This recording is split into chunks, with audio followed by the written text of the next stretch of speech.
Hello दोस्तों, स्वागत है आपका एक नई वीडियो में। दोस्तों मैं सचिन कुमार आप सभी का आपके अपने यूट्यूब चैनल इंग्लिश एक्सपर्ट में आप सभी का मैं तहे दिल से स्वागत करता हूं। दोस्तों आज की क्लास आपके लिए बहुत ही इम्पोर्टेंट होने वाली है। अगर आप इंग्लिश को पढ़ना चाहते हैं, इंग्लिश को लिखना चाहते हैं, अगर आप इंग्लिश सीखना चाहते हैं तो आज की क्लास आपके लिए बहुत ही इम्पोर्टेंट होने वाली है। आज की क्लास में हम लोग सीखेंगे कि हिंदी के जो वर्णमाला होते हैं जैसे क ख ग घ आ ई जो होते हैं उनको इंग्लिश में कैसे लिखा जाता है आपको आज की वीडियो में सीखने को मिलेगा। तो आज की वीडियो को पूरा कंटिन्यू देखिए। मैं गारंटी के साथ कहता हूं कि मैं ये जो चीज़ आपको सिखाने वाला हूं आपको 100% ये समझ में आने वाला है। बस आपको वीडियो को पूरा लास्ट तक जरूर देखना है और अगर आपका वीडियो अच्छा लगता है तो लाइक कर देना है और चैनल को भी सब्सक्राइब करके बेल आइकन को भी दबा लेना है, जिससे जब मैं वीडियो अपलोड करूं तो सबसे पहले आपको नोटिफिकेशन मिल जाए। तो इसी तरीके से अगर लगातार आप हमारे साथ बने रहेंगे, इंग्लिश को पढ़ने में, इंग्लिश को सीखने में आप हमारे साथ बने रहेंगे तो आप 100% इंग्लिश को पढ़ पाएंगे, लिख पाएंगे, समझ पाएंगे, क्योंकि हम आपको बिल्कुल बेसिक लेवल से इंग्लिश को सिखा रहे हैं। तो आप हमारे साथ बने रहिए, हमारे चैनल के साथ जुड़े रहिए। तो जुड़े रहने के लिए आपको चैनल को सब्सक्राइब करना होगा, तो चैनल को सब्सक्राइब कर लीजिए। तो चलिए देखते हैं कि इनको इंग्लिश में कैसे लिखा जाता है। उसके बाद आपको कुछ एग्जाम्पल भी कराऊंगा। यहाँ पर नीचे देखिए बहुत सारे एग्जाम्पल हमने लिखे हैं जो इसी शब्दों से बने हुए यानी इन्हीं अक्षरों से बने हुए हैं। तो सबसे पहले हम इसका इंग्लिश लिखते हैं, उसके बाद हम आपको एग्जाम्पल सिखाएंगे। तो चलिए इसका इंग्लिश लिख लेते हैं। तो देखिए यहाँ पर हमने लिखा है आ से लेकर ज्ञ तक जितने अक्षर होते हैं, कितने अक्षर होते हैं? 52 अक्षर होते हैं। तो 52 अक्षरों को हमने यहाँ पर लिखा है, तो इसका इंग्लिश हम लिखते हैं। तो सबसे पहला लिखा गया छोटा आ, इसको पढ़ते हैं आ। क्या पढ़ते हैं? आ। तो इसका इंग्लिश जो होता है वह लिखा जाता है ए। क्या लिखते हैं? ए। इंग्लिश का ए लिखा जाता है। यानी जब हम छोटा आ कहीं पे लिखना होता है, जैसे लिखना होता है अमन, तो अमन लिखने के लिए वहाँ पर छोटा आ है तो उसके लिए लिखेंगे ए। क्या लिखेंगे? AMAN। तो इस तरीके से लिखेंगे, यानी छोटा आ अगर कहीं पे लिखना होता है तो ए का प्रयोग किया जाता है। उसके बाद अगला है बड़ा आ, तो इसको लिखते हैं डबल ए।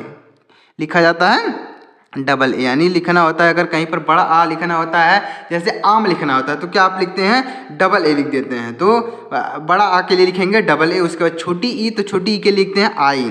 छोटी ई के लिए क्या लिखते हैं? आई। छोटी ई के लिए आई लिखा जाता है। छोटी की मात्रा के लिए भी आई लिखा जाता है। अगर आप इसे सीख लेते हैं आ से लेकर आह तक तो आप मात्राओं को भी सीख जाएंगे और नीचे आपको सारे अक्षर भी पता चल जाएंगे कि उनको इंग्लिश में क्या लिखा जाता है। उसके बाद देखिए बड़ी ई, तो बड़ी ई को इंग्लिश में लिखते हैं डबल ई।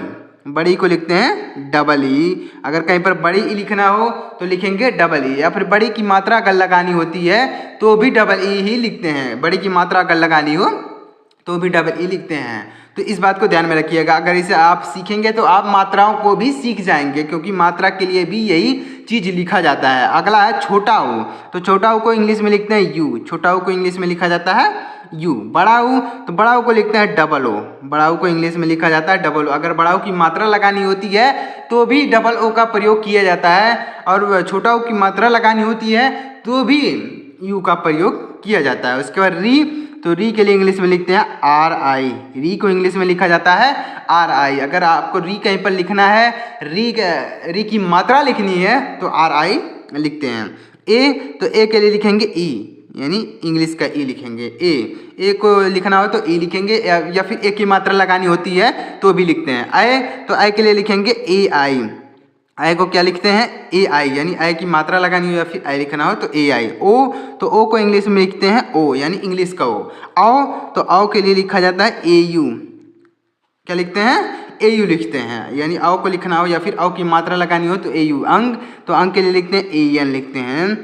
अगर अंक लगाना हो या फिर अंक की मात्रा लगानी हो तो ए एन लिखेंगे। आहा, तो उसके लिए लिखते हैं ए एच, यानी आहा की मात्रा लगानी हो या फिर आहा लिखना हो तो ए एच का प्रयोग किया जाता है। तो इस तरीके से आपको सीखना होगा, यानी आ लिखना हो तो ए लिखेंगे, बड़ा आ लिखना हो तो डबल ए, छोटी लिखना हो तो आई लिखेंगे, बड़ी तो डबल ए, छोटा ओ तो यू, बड़ा ओ तो डबल ओ री, आर आई ए तो ए ई लिखेंगे, ए तो ए आई ओ लिखेंगे, औ तो ए यू लिखेंगे, अंग तो ए एन लिखेंगे, आह तो ए एच लिखेंगे। इस तरीके से लिखेंगे, यानी मात्रा के लिए भी यही लिखते हैं और इस अक्षर के लिए भी यही चीज़ लिखा जाता है। अब देखिए नीचे, अब इन अक्षरों को हम लिखना शुरू करते हैं कि इनको इंग्लिश में कैसे लिखा जाता है। तो एक चीज़ हम आपको थोड़ा सा समझा देते हैं कि जैसे मान लीजिए कोई अक्षर है, जैसे यह का है, तो का अगर अकेले कहीं पर लिखा जाता है बिना मात्रा के, तो उसके लिए हम के ए का प्रयोग करेंगे। यानी का इंग्लिश क्या होता है? के होता है। का इंग्लिश क्या होता है? के होता है। लेकिन अगर कहीं पर यह बिना मात्रा के लिखा गया है तो आप इसका इंग्लिश लिखेंगे के ए। क्या लिखेंगे दोस्तों? के ए लिखेंगे। क्यों लिखेंगे? क्योंकि क से लेकर ज्ञ तक, क से लेकर ज्ञ तक जितने अक्षर होते हैं, जैसे ख है, ग, सारे अक्षर में आ की ध्वनि इंक्लूड होती है। कुछ अक्षरों को छोड़कर उसमें आ की ध्वनि इंक्लूड होती है, इसलिए ए लगाया जाता है। और एक बात का ध्यान रखिएगा, अगर इसके साथ मात्रा लगी, जैसे क के साथ अगर कोई मात्रा लगी है तो आपको उसके साथ ए नहीं लगाना होगा, तो का इंग्लिश आपको के ही लिखना होगा। और अगर उसके साथ कोई मात्रा नहीं है, अकेले लिखा गया है, तो आपको का इंग्लिश क्या लिखना होगा? के ए, जैसे यहाँ पर हमने बताया। और अगर इसके साथ मात्रा है तो आपको उस मात्रा को लिखना होगा और का इंग्लिश केवल के लिखना होगा। तो ऐसे आपको ध्यान में रखना है। जैसे खा है तो खा को अगर अकेले लिखना है तो लिखेंगे के एच ए लिखना पड़ेगा, के एच ए लिखेंगे अगर कहीं पर अकेले लिखा हुआ है। और अगर इसके साथ मात्रा लगी है तो आप खा का इंग्लिश क्या लिखेंगे? के एच केवल लिखेंगे, इसके साथ ए नहीं लगाएंगे। ए क्यों नहीं लगाते हैं? हमने आपको बताया कि इसमें आ की ध्वनि इंक्लूड होती है, मतलब इसमें आ की ध्वनि आती है। जैसे आप पढ़ते हैं का, आ, खा, तो इस तरीके से उसमें आ की ध्वनि आती है, इसलिए ए लगाया जाता है। अगला है गा, तो गा को इंग्लिश में लिखते हैं जी ए लिखेंगे। घा, तो घा को लिखेंगे जी एच ए, घा को इंग्लिश में लिखेंगे जी एच ए। अंगा को लिखेंगे एन जी, अंगा को क्या लिखेंगे? N G. इसमें केवल ए नहीं लगाया जाता है, 2-3 अक्षर ऐसे हैं जिसमें ए नहीं लगाया जाता है। चा, तो चा को लिखा जाता है सी एच ए लिखेंगे, सी एच ए, यानी इसमें आ की ध्वनि है। का से लेकर ज्ञ तक जितने अक्षर होंगे उसमें आ की ध्वनि होगी, बस 2-3 को छोड़कर, जैसे अंगा है, इया है, इस तरीके से इनमें आ की ध्वनि नहीं होती है। चा, तो चा को छा को लिखेंगे सी डबल एच ए लिखेंगे, सी डबल एच ए, तो इस तरीके से लिखेंगे। एक बात का ध्यान रखिएगा कि मात्रा अगर इसके साथ होगी तब आपको ए नहीं लगाना होगा, और अगर अकेले लिखा हुआ जैसे कमल लिखना है तो वहाँ पर का में कोई मात्रा नहीं है तो आपको ए लिखना पड़ेगा, माँ में कोई मात्रा नहीं है तो आपको ए लिखना पड़ेगा उसके साथ, यानी जो अक्षर का इंग्लिश होगा उसके साथ आपको लिखना पड़ेगा। तो इस बात को आपको ध्यान में रखना होगा। अब देखिए अगला है जा, तो जा को इंग्लिश में लिखते हैं जे ए लिखेंगे। उसके बाद झा है तो झा को लिखेंगे जे एच ए, झा को इंग्लिश में लिखेंगे जी एच ए। इया को लिखते हैं वाई एन, क्या लिखते हैं? वाई एन, इसके साथ ए नहीं लगाते हैं। टा को लिखते हैं टी ए, टा को इंग्लिश में लिखेंगे टी ए। ठा को लिखेंगे टी एच ए, ठा को इंग्लिश में टी एच ए। डा को लिखेंगे डी, उसके बाद ढा को लिखेंगे डी एच, क्या लिखेंगे? D H. तो टा ठा डा ढा, उसके बाद आड़ा को इंग्लिश में लिखते हैं यन, आड़ा को क्या लिखते हैं? यन लिखते हैं। तो देखिए अगर आप यहाँ से टा ठा डा ढा आड़ा यहाँ तक याद कर लेते हैं तो यही इंग्लिश इन पांचों का भी होता है। जैसे ता था दा ढा ना, इनका भी इंग्लिश यही होता है। जैसे टा ठा डा ढा जो इंग्लिश होता है उसी का इंग्लिश यह भी होता है। तो अगर आप यह 5 याद करते हैं तो आपको यह ऑटोमेटिक 5 याद हो जाएगा। जैसे ता का इंग्लिश भी टी ए होता है, टा का इंग्लिश भी टी ए होता है, था का इंग्लिश भी टी एच ए होता है। तो अगर आप यह 5 याद करते हैं तो आपको यह 5 ऑटोमेटिक याद हो जाएंगे, आपको याद करने की ज़रूरत नहीं पड़ेगी अगर आप यह याद कर लेते हैं। उसके बाद दा, तो दा का लिखते हैं डी ए। जैसे यहाँ पर हमने लिखा डा का लिखा डी ए, तो इसी तरीके से दा का भी डी ए लिखते हैं। धा का हो जाएगा डी एच ए लिखेंगे, डी एच ए। ना का हो जाएगा यन ए, ना का क्या होगा? यन ए। अड़ा के साथ यन नहीं लगाते हैं। पा का हो जाएगा पी ए, पा का क्या होगा? P A. फा का क्या हो जाएगा? फा का हो जाएगा एफ ए, या फिर पी एच ए भी लिख सकते हैं, तो एफ ए लिख दिया। बा का हो जाएगा बी ए, क्या लिखेंगे? बी ए। बा का हो जाएगा बी ए। उसके बाद भा का हो जाएगा बी एच ए लिखेंगे, भा का क्या होगा? B H A. दोस्तों क्या होगा? भा का हो जाएगा दोस्तों बी एच ए। माँ का क्या होगा दोस्तों? देखिएगा माँ का हो जाएगा यम ए, माँ का क्या होगा दोस्तों? यम ए। उसके बाद या, तो या का हो जाएगा दोस्तों वाई ए, वाई ए। उसके बाद रा का दोस्तों होगा आर ए। रा का क्या होगा आर ए, यानी रा को इंग्लिश में लिखा जाता है तो आर ए लिखना पड़ेगा। अगर कोई मात्रा इसके साथ नहीं है, जो अक्षर लिखे हैं अगर इनके साथ कोई मात्रा नहीं है तो आपको उसके साथ ए लगाकर लिखना पड़ेगा। और अगर इसके साथ कोई मात्रा दी हुई है, कोई भी मात्रा लगी है, चाहे आ की मात्रा लगी हो, छोटी बड़ी कोई भी मात्रा लगी हो, तो आपको उसके साथ ए नहीं लगाना होगा। इन चीज़ों को आपको ध्यान रखना होगा। ला का हो जाएगा यल ए, वा का हो जाएगा वी ए, और सा का इस सा को पढ़ते हैं ताला पे सा, तो इसको लिखेंगे यस एच ए। उसके बाद इस मूर्धन्य सा को लिखेंगे यस एच ए, इसका भी वही होता है। और दंत सा को पढ़ते हैं यस ए, दंत सा को क्या लिखेंगे यस ए। हा का हो जाएगा यच ए, छा का हो जाएगा के यस एच ए लिखेंगे, के यस एच ए, यानी इस छा का इंग्लिश होता है के एस एच। तो आपको इसको याद करना होगा, इसका बहुत ही अलग मीनिंग मतलब अलग इंग्लिश होता है, के एस एच होता है, तो के एस एच याद कर लेना होगा आपको। उसके बाद तरह का होता है टी आर ए, तरह हो जाएगा। क्या का हो जाएगा जी वाई ए, जी वाई ए। तो इस तरीके से आपको इनको याद कर लेना होगा। अगर आप इसे एक बार याद कर लेते हैं तो यह आपको आजीवन काम देगा, क्योंकि इन्हीं अक्षरों से मिलकर जो शब्द बनता है, कोई भी शब्द लिखा हुआ है इंग्लिश में तो इन्हीं अक्षरों से मिलकर बना रहता है। तो अगर आप इसे एक बार याद कर लेते हैं, एक बार मेरे साथ पढ़ लीजिए, आपको यह आजीवन याद रहेगा और आप हरदम इसका यूज करते रहेंगे। कहीं भी कोई भी शब्द लिखा हुआ है तो इन्हीं शब्दों से मिलकर बना होता है, तो आप उसे आसानी से पढ़ पाएंगे, उसे आसानी से लिख पाएंगे। तो एक बार मेरे साथ याद कर लीजिए। अगर आपको एक बार में याद नहीं होता है तो आप वीडियो को दोबारा देख सकते हैं, तिबारा देखकर आप इसे याद कर लीजिए। याद अगर आप कर लेंगे तो आप, मैं गारंटी के साथ कहता हूं कि आप इंग्लिश को समझने लगेंगे और सीखने लगेंगे, अगर इसे आप याद कर लेंगे, क्योंकि इन्हीं शब्दों से, इन्हीं अक्षरों से मिलकर शब्द बना होता है। तो याद जरूर कीजिएगा।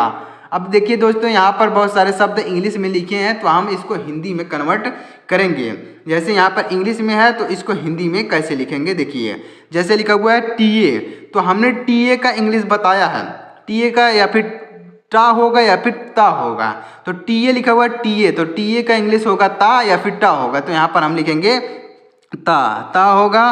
उसके बाद का हो जाएगा के, यानी का होगा के, और छोटी की मात्रा के लिए लिखेंगे, छोटी की मात्रा के लिए आई लिखा गया। उसके बाद या का हो जाएगा वाई, और वाई ए का क्या होगा, देखिए यहाँ पर लिखा गया वाई ए, तो वाई ए का इंग्लिश क्या हो जाएगा या, यानी वाई ए का इंग्लिश हो जाएगा या। लेकिन यहाँ पर आ की मात्रा के लिए यह लिखा गया, तो इसलिए यहाँ पर लिखेंगे तकिया, इस तरीके से लिखेंगे, यानी ये जो ए लिखा गया है यह आ की मात्रा के लिए प्रयोग किया गया है। उसके बाद अगला है यन, तो यन से हो जाएगा न, और यहाँ पर आई है तो छोटी की मात्रा लिखेंगे।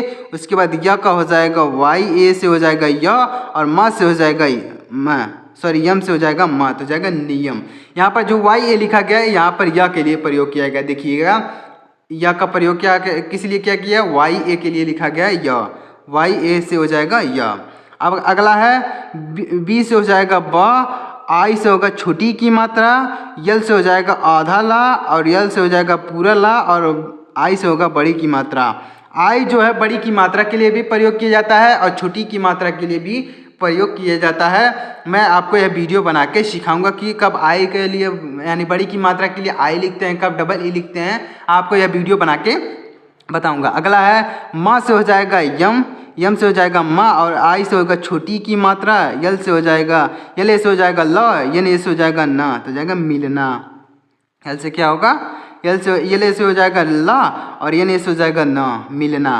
बी ए से हो जाएगा ब, बी ए से क्या होगा बा, और जी आई से हो जाएगा गी, और वाई ए से हो जाएगा या, तो जाएगा बगिया। इस तरीके से पढ़ेंगे, यानी इंग्लिश में ऐसा लिखा रहेगा। तो जब आप इसका हिंदी, जैसे हिंदी है तो आप उसका इंग्लिश जानते होंगे, तो इंग्लिश में लिखा रहेगा तो आप हिंदी में पढ़ सकते हैं बिल्कुल आसान तरीके से। अगर जैसे मान लीजिए ऐसे लिखा हुआ है मिलना, इंग्लिश में लिखा हुआ है, तो आप जब इसका हिंदी जानेंगे, इसका इंग्लिश जानेंगे, जैसे मिलना हिंदी में है तो आप उसका अगर इंग्लिश जानेंगे तो आप उसको हिंदी में भी पढ़ सकते हैं। आपको एक चीज़ याद करने की ज़रूरत है, तो आप इसे ज़रूर याद कीजिएगा दोस्तों, आपको यह आजीवन काम आने वाला है। अगर आप इंग्लिश पढ़ेंगे, इंग्लिश लिखेंगे तो आपको यह बहुत काम देगा, तो याद जरूर कीजिएगा। अगला है वा से, वी से हो जाएगा वा, आई से होगा छोटी की मात्रा, जी वाई से हो जाएगा ज्ञा, और ए से होगा आ की मात्रा, यन से हो जाएगा न, तो जाएगा विज्ञान। यम से हो जाएगा माँ, आई से होगा छोटी की मात्रा, यल ए से हो जाएगा ला, और वाई ए से हो जाएगा य, तो जाएगा मिलाया। के ए से हो जाएगा का, और वी आई से हो जाएगा वी, टी ए से हो जाएगा त, तो जाएगा कविता। इस तरीके से लिखेंगे। के आई से हो जाएगा की, और यस से हो जाएगा श, यन से हो जाएगा न, तो जाएगा किसान। इस तरीके से लिखेंगे दोस्तों। तो अगर आपको दोस्तों ये समझ में आ रहा है तो इसका इंग्लिश आप मुझे कमेंट करके भेज दीजिएगा। इसका इंग्लिश क्या होगा आप लोग कमेंट में मुझे बताइएगा, मैं आपको रिप्लाई जरूर दूंगा। आप सही गलत कुछ भी कमेंट जरूर कीजिए कि इसका इंग्लिश क्या होगा। आप सही गलत मुझे कमेंट करके बताइएगा। अगर आप सही लिखे रहेंगे, गलत लिखे रहेंगे तो मैं आपको रिप्लाई जरूर दूंगा। तो कमेंट जरूर कीजिएगा कि इसका इंग्लिश, इसका हिंदी क्या होगा, जो लिखा गया इसका हिंदी क्या होगा, आप कमेंट करिएगा। के आई से हो जाएगा क, आई से होगा के आई से हो जाएगा की, ती से हो जाएगा त, यानी से हो जाएगा न, तो जाएगा कितना। के आई से हो जाएगा की, उसके बाद डी एच से हो जाएगा ध, डी एच ए से हो जाएगा ध, आर से हो जाएगा र, तो हो जाएगा किधर। जैसे डी एच ए लिखा गया तो यहाँ पर देखिए हमने लिखा है डी एच ए से क्या होगा धा, डी एच ए से धा। तो आज जब आप इसका इंग्लिश जानते होंगे तो आप उसको हिंदी में भी लिख सकते हैं। जैसे यहाँ पर डी एच ए लिखा गया तो धा लिख देंगे, के आई से हो जाएगा की, और डी एच ए से हो जाएगा धा, आर से हो जाएगा र, तो इस तरीके से लिखेंगे। अब देखिए क्या लिखा गया, सी एच आई से हो जाएगा ची, और के से हो जाएगा क, एन ए से हो जाएगा न, तो जाएगा चिकना। इस तरीके से लिखेंगे। जी यू से हो जाएगा गु, और डी आई से हो जाएगा डी, वाई ए से हो जाएगा य, तो जाएगा गुड़िया। इस तरीके से लिखेंगे। और इसका इंग्लिश आप कमेंट कीजिएगा, आप लोग कमेंट जरूर कीजिएगा। इन दोनों का इंग्लिश आपको कमेंट करके जरूर बताना है। अगर आप कमेंट करेंगे तो मैं आपके कमेंट का रिप्लाई जरूर दूंगा, तो कमेंट जरूर कीजिएगा। और उम्मीद करता हूं दोस्तों आपको यह चीज़ें समझ में आए होंगी। अगर आप इसे एक बार याद कर लेंगे तो आपको यह आजीवन याद रहने वाला है, तो याद जरूर कीजिएगा। दोस्तों अगर आपको यह वीडियो अच्छा लगा हो तो लाइक कर दीजिएगा, और चैनल को भी सब्सक्राइब करके बेल आइकन को प्रेस कर लीजिएगा। दोस्तों सब्सक्राइब जरूर कीजिएगा, मैं आपके लिए बहुत मेहनत कर रहा हूँ, आपको बिल्कुल बेसिक लेवल से आपको इंग्लिश सिखा रहा हूँ, तो सब्सक्राइब जरूर कीजिएगा। इसका कोई पैसा मैं आपसे नहीं ले रहा हूँ, फ्री में आपको इंग्लिश सिखा रहा हूँ, तो सब्सक्राइब जरूर कीजिएगा, लाइक भी कर दीजिएगा, कमेंट भी कर दीजिएगा। तो चलिए मिलते हैं अगली वीडियो में, तब तक के लिए जय हिंद, वंदे मातरम।